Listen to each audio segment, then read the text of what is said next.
साहब 1 महीने से ज्यादा हो गए हैं, क्या मुझे थोड़ी बहुत पगार मिल सकती है? तुम लोगों का काम में बिल्कुल भी मन नहीं लगता है, हैं? अरे मालिक, इतनी मेहनत हम लोग पैसे कमाने के लिए ही तो करते हैं। ठीक है, लेकिन अभी मेरे पास पैसे नहीं है। ठीक है मालिक। इतना कहकर मंकू अपने मजदूर दोस्त राजेश के साथ वहाँ से चला गया। यार मंकू, सोमवार को ये बुढ़ा पैसे दे दे, उसके बाद मैं काम पर ही नहीं आऊंगा यार। वैसे भी मेरे बेटे की नौकरी लग गई है। उसने कहा है कि पापा आपको काम करने की कोई जरूरत नहीं है। मंकू, काश तेरा भी कोई बेटा होता तो इस बुढ़ापे में तुझे इन जैसे हरामखोरों की बातें सुननी नहीं पड़ती और न ही पैसों के लिए गिड़गिड़ाना पड़ता।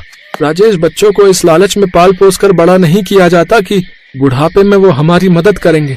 मुझे पता है कि तू मुझसे ऐसी बातें क्यों कर रहा है, क्योंकि मेरा कोई बेटा नहीं है बल्कि मेरी एक बेटी है। इतना कहकर मंकू अपने घर चला गया। रात में खाना खाने के बाद मंकू अपनी पत्नी से बातचीत कर रहा था। क्या हुआ, किसी ने कुछ कह दिया क्या? अरे पैसे नहीं मिले तो क्या हुआ, 2 दिन बाद मिल जाएंगे। अरे वो बात नहीं है, मुझे तो अपने परम मित्र राजेश की बात को सोच सोच कर गुस्सा आ रहा है। अरे वो तो 1 नंबर का नशेड़ी आदमी है। मैंने कितनी बार कहा है कि उससे दोस्ती तोड़ दो। वैसे ऐसा क्या कह दिया उसने कि आपका मुंह लटका हुआ है? जब मालिक ने पैसे नहीं दिए तो मैं उदास होकर अपने घर आ रहा था। राजेश भी साथ में था तो उसने कहा कि बस एक बार मुझे पैसे मिल जाने दे, फिर मैं मेहनत मजदूरी करना बंद कर दूंगा, क्योंकि मेरे बेटे की नौकरी लग गई है और अब मुझे काम करने की कोई जरूरत नहीं। वो जो है कुल मिलाकर मुझे ताना मार रहा था। उसके कहने का मतलब यही था कि हमारी एक बेटी है, बेटी की जगह अगर हमारा बेटा होता तो वो हमें कमा के खिलाता। अब बताओ, ये भी कोई बात हुई भला? ये सब बातें उसकी बेटी माधुरी ने सुन ली। अगले दिन वो गांव में ही अपनी सहेली निर्मला के साथ घूम रही थी और उससे बातचीत कर रही थी। यार निर्मला, हम लोग गरीब हैं, तेरा भी कोई भाई नहीं है और मेरा भी कोई भाई नहीं है। मेरे पिता इस उम्र में भी मेहनत मजदूरी करते हैं। ये सब देखकर मुझे अच्छा नहीं लगता। उन्होंने किसी तरह मुझे पढ़ा लिखा दिया है, तो क्या मैं उनकी कोई मदद नहीं कर सकती? मैंने तो तुझसे कितनी बार कहा है कि तू कोई भी काम शुरू कर दे। मैंने तो बचपन में सिलाई सीख ली थी। कुछ पैसे इकट्ठा करके मैंने मशीन ले ली और गांव के सभी लोगों के कपड़े सिलती हूँ, जिससे मैं अपने माता पिता की मदद कर पाती हूँ। लेकिन मुझे तो सिलाई आती नहीं और ना ही मशीन खरीदने के लिए मेरे पास पैसे हैं। तेरे पास कोई ऐसा प्लान है क्या जिससे मैं अभी काम शुरू करूँ और तुरंत से कमाई शुरू हो जाए, और वो भी अच्छी खासी? पर मुझे कोई नौकरी मत बताना, खुद का कोई काम का आइडिया हो तो ही बताना। तभी वहाँ से गाँव के कुछ बच्चे गुजरे। अरे निर्मला दीदी, कल से पास वाले गांव में ना मेला लगने वाला है, आप लोग चलोगे ना? पूरा गांव जा रहा है, वहाँ हमें पापड़ी और पानी पूरी खाने को मिलेंगे। इतना कहकर वो बच्चे वहाँ से चले गए। तभी निर्मला के दिमाग में एक आइडिया आया। अपने गांव में, यहाँ तक कि आसपास के गांव में भी कोई पानी पूरी वाला नहीं है। अगर तू पानी पूरी का बिजनेस शुरू कर दे तो पहले दिन से ही रफ्तार पकड़ लेगा, क्योंकि यहाँ के लोग सिर्फ पानी पूरी खाने के लिए 4-5 किलोमीटर दूर चले जाते हैं। लेकिन मैं एक लड़की हूँ, मैं पानी पूरी का ठेला कैसे लगा सकती हूँ? हाय, आज के जमाने में तू भी कैसी बातें कर रही है माधुरी। तूने उस वड़ा पाव गर्ल के बारे में तो सुना ही होगा। वो भी ठेले पर ही वड़ा पाव लगाती थी और आज देखो कितने बड़े रियलिटी शो में पहुंच गई। आज बड़ी बड़ी कारें हैं उसके पास। और रही बात तेरे पापा की, तो चाचा को मैं मना लूंगी। अरे नहीं, मेरे पापा मना नहीं करेंगे, बल्कि वो तो मेरी मदद करेंगे। लेकिन मैं पापा को सरप्राइज देना चाहती हूँ और उनसे किसी भी तरह की मदद नहीं लेना चाहती हूँ। तू बता, इस धंधे में कितना पैसा लगेगा शुरू करने में?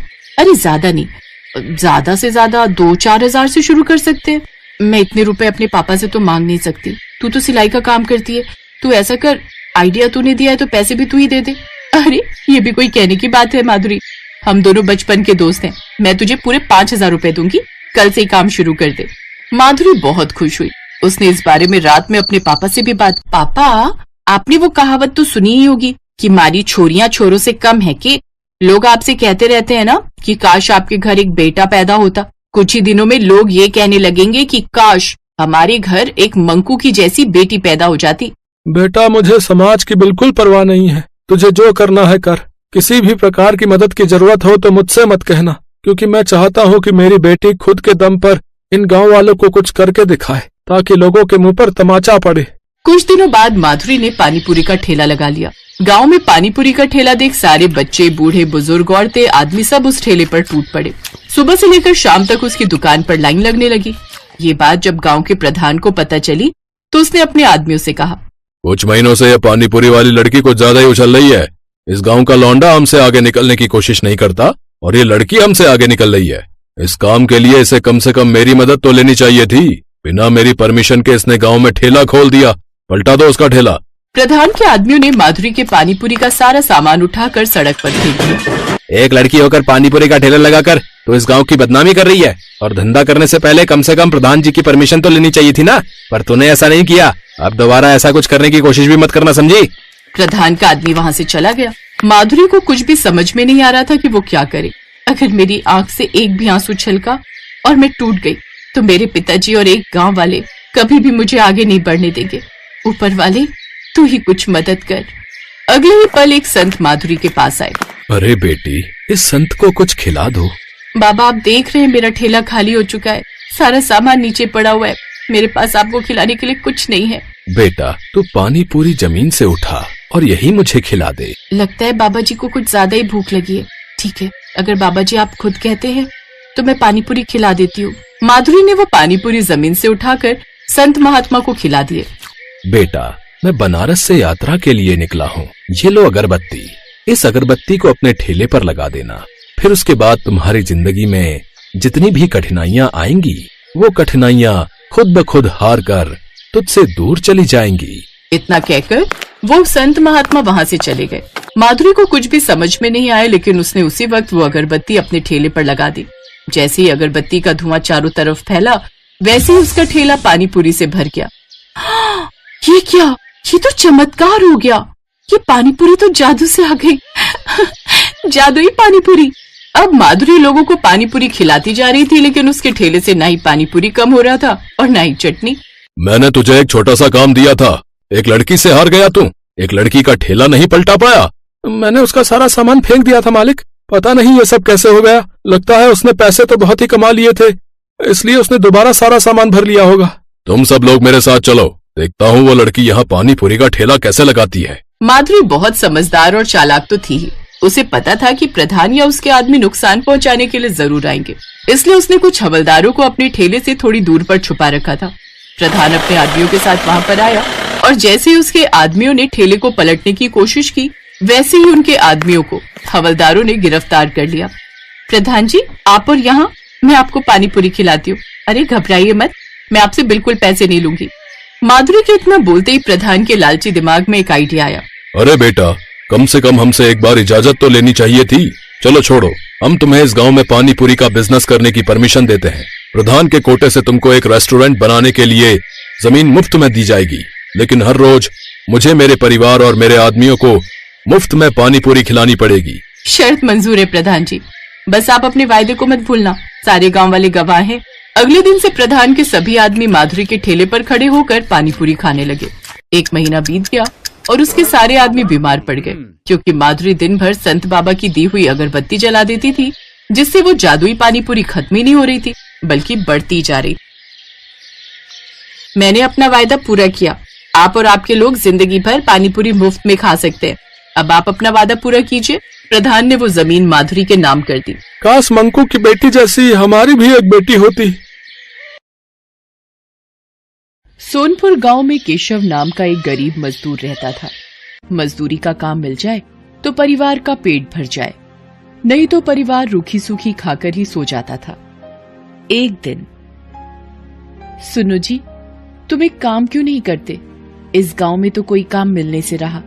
तुम वो पहाड़ी के पार वाले गांव में भी तो जाकर कोई काम ढूंढ सकते हो, शायद कोई काम मिल जाए।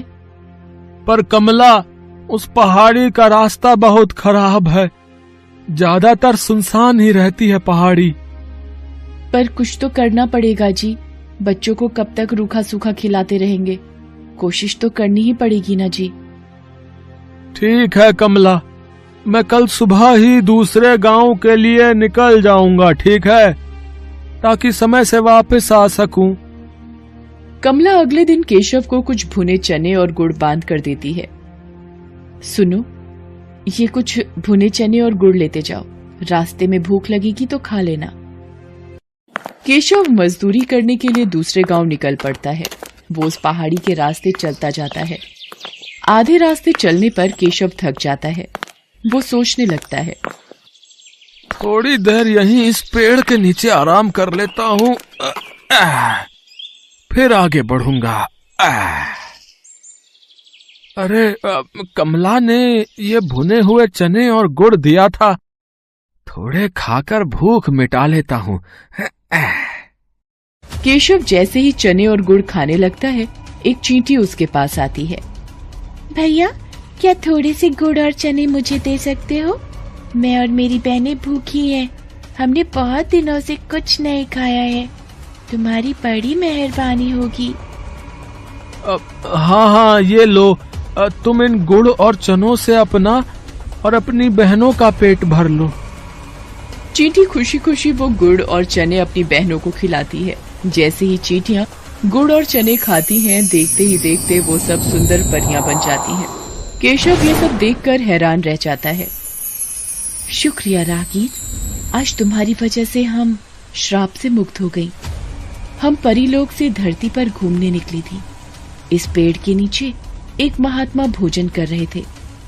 हमने भूल से उनके भोजन में कंकड़ फेंक दिए, जिससे उन्होंने हमें चींटी बना दिया और श्राप दिया कि जब तक कोई राहगीर हमें भोजन नहीं देगा, हम अपने असली रूप में नहीं आ पाएंगी। पर तुम इस पहाड़ी पर कैसे? यहाँ तो कोई नहीं आता जाता। केशव परियों को सारी आपबीती सुनाता है, जिसे सुनकर परियां भी बहुत दुखी होती हैं। वो केशव से कहती हैं, तुम चिंता मत करो केशव, तुमने आज हमारी सहायता की है, इसलिए हम भी बदले में तुम्हें कुछ देना चाहते हैं। ये जादुई चूल्हा है। इस पर बर्तन रखते ही ये जल उठेगा और तुम जो भी कुछ खाने को मांगोगे बर्तन में पक जाएगा। मैं तुम्हें एक मंत्र बताती हूँ। जैसे ही तुम एक थी दुल्हन एक था दूल्हा, बंद हो जा जादुई चूल्हा बोलोगे, चूल्हा खाना पकाना रोक देगा। केशव को जादुई चूल्हा देकर परियां अपने लोक में वापस चली जाती हैं। केशव वो चूल्हा लेकर खुशी खुशी घर वापस आ जाता है।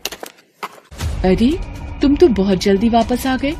और ये चूल्हा कैसा? अरे कमला, रुको, मैं तुम्हें एक जादू दिखाता हूँ। तुम एक पतीली लेकर आओ। हाँ। कमला एक खाली पतीली लेकर आती है। केशव पतीली को जादुई चूल्हे पर रखता है और चूल्हा जल उठता है। केशव दाल बोलता है और पतीली दाल से भर जाती है। केशव एक एक करके चूल्हे पर बर्तन रखता जाता है और मिनटों में सारा खाना बनकर तैयार हो जाता है। ये देखकर कमला और बच्चे बहुत खुश होते हैं। देखा कमला, मिनटों में सारा खाना इस चूल्हे पर तैयार हो रहा है। और कुछ चाहिए तो बोलो। बस बस, अभी इतना बहुत है हमारे लिए। ठीक है, मैं इस चूल्हे को अब बंद कर देता हूँ। एक थी दुल्हन एक था दूल्हा, बंद हो जा जादुई चूल्हा। केशव मंत्र बोलता है और चूल्हा बंद हो जाता है। अब केशव के परिवार को भूखा भी नहीं सोना पड़ता था।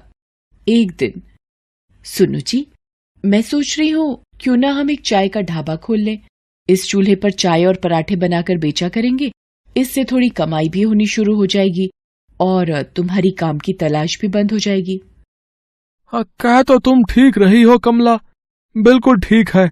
मैं एक दुकान किराए पर ले लेता हूँ। जो पैसे आएंगे उससे किराया भी भर देंगे और घर खर्च भी निकल आएगा। केशव घर के नजदीक ही एक छोटी सी दुकान किराए पर ले लेता है और जादुई चूल्हा रखकर चाय बनानी शुरू कर देता है। धीरे धीरे केशव का चाय नाश्ते का ढाबा चल पड़ता है। आने जाने वाले लोग केशव के ढाबे पर रुककर चाय पराठे खाया करते थे। जिन गरीबों के पास पैसे नहीं होते थे, केशव उन्हें मुफ्त में ही खाना बांट दिया करता था। उसे अपनी गरीबी के दिन याद थे। धीरे धीरे केशव की गरीबी की हालत में सुधार होने लगता है। एक दिन, अरे भाई केशव, कैसे हो? अरे मोहन, अरे तुम शहर से कब आए भैया? हैं? गांव का तो रास्ता ही भूल गए लगता है। बस काम से फुर्सत ही नहीं मिलती। वो तुम्हारी भाभी को यहाँ गांव में कुछ काम था ना, तो 2-1 दिन के लिए आए हैं। मैंने सुना है तेरे तो वारे न्यारे ही हो गए हैं। तूने ढाबा खोल लिया यार, जिसकी चर्चा पूरे गांव में हो रही है। हाँ मित्र, बस सब भगवान की कृपा है। बात कुछ और ही है। ये ऐसे नहीं मानेगा, मुझे सच का पता लगाना ही होगा। अगले दिन केशव ढाबे पर जाता है। मोहन भी उसके पीछे पीछे जाता है। अरे मोहन, अरे इतनी सुबह सुबह। मैंने सोचा कल वापस शहर जा रहा हूं तो आज तुम्हारे ढाबे पर ही चाय नाश्ता कर लूं, है कि नहीं? पता नहीं शहर से फिर कब आना हो। हाँ हाँ मोहन, बिल्कुल बिल्कुल भाई, ये भी कोई कहने की बात है। अरे तुम बैठो, मैं तुम्हारे लिए चाय और पराठा लेकर आता हूं ना। केशव ढाबे की रसोई में चला जाता है। मोहन केशव को छुपकर देखने लगता है। ये क्या जादू है? केशव ने इस चूल्हे पर पतीली रखी और खाली पतीली चाय से भर गई। अरे अब ये तवा रख रहा है, ये क्या पराठा भी बन गया? ये तो कोई जादुई चूल्हा है।